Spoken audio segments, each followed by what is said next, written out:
મુખ્યમંત્રી ભૂપેન્દ્ર પટેલે રાજકોટની મુલાકાત લીધી। સીએમ ભૂપેન્દ્ર પટેલે રાજકોટમાં કરોડોના વિકાસ કાર્યોનું લોકાર્પણ કર્યું। મનપાના ₹751.20 કરોડના વિકાસ કાર્યોનું મુખ્યમંત્રી ભૂપેન્દ્ર પટેલના હસ્તે ખાતમુહૂર્ત અને લોકાર્પણ કરવામાં આવ્યું। વિકાસ કાર્યોમાં જંગલેશ્વરમાં ડિમોલિશન બાદ ખુલ્લા કરાયેલા ટીપી રોડનું પણ ખાતમુહૂર્ત કરવામાં આવ્યું।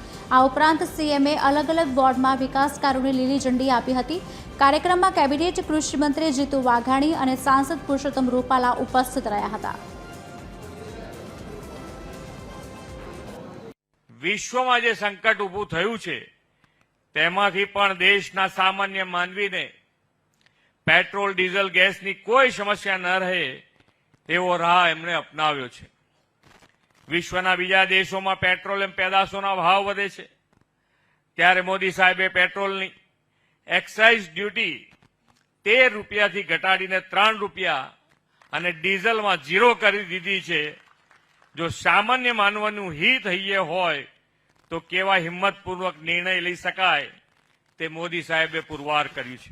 જનતા બરાબર રીતે ઓળખી છે। ભૂપેન્દ્રભાઈની હાજરીમાં કહું છું સાહેબ કે રાજકોટ શહેર અને રાજકોટ જિલ્લો આવનારી ચૂંટણીમાં ભારતીય જનતા પાર્ટીની સાથે નરેન્દ્રભાઈ મોદીની એ વિકાસ યાત્રામાં આપની વણથંભી વિકાસ યાત્રામાં કારણ કે દેખાઈ રહ્યું છે પરિવર્તન સૌના જીવનની અંદર બતાડ્યું।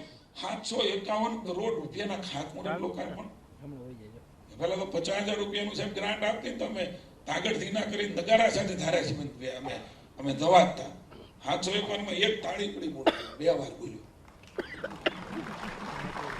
ક્યાં સુધી વિકાસની પેરામીટર લઈ ગયા સેચ્યુરેશન આપણો વૈચારિક વિકાસ કેટલો મોટો છે। હવે તો વાઇબ્રન્ટ સમિટ એ એક પ્રકારે મોટું પ્લેટફોર્મ આંતરરાષ્ટ્રીય બની ગયું છે કે જ્યાં ઇન્વેસ્ટરો આવે અને પોતાની અનુકૂળ તકોને શોધી અને ઇન્વેસ્ટ કરે।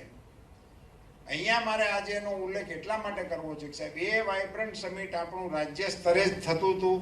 એ વાઇબ્રન્ટ સમિટને ઝોનલ કક્ષાએ લઈ જવાનો નિર્ણય લઈ અને એને પણ રાજકોટ સ્થળ પસંદ કરાવવા માટે હું આપનો જાહેરમાં આભાર માનું છું।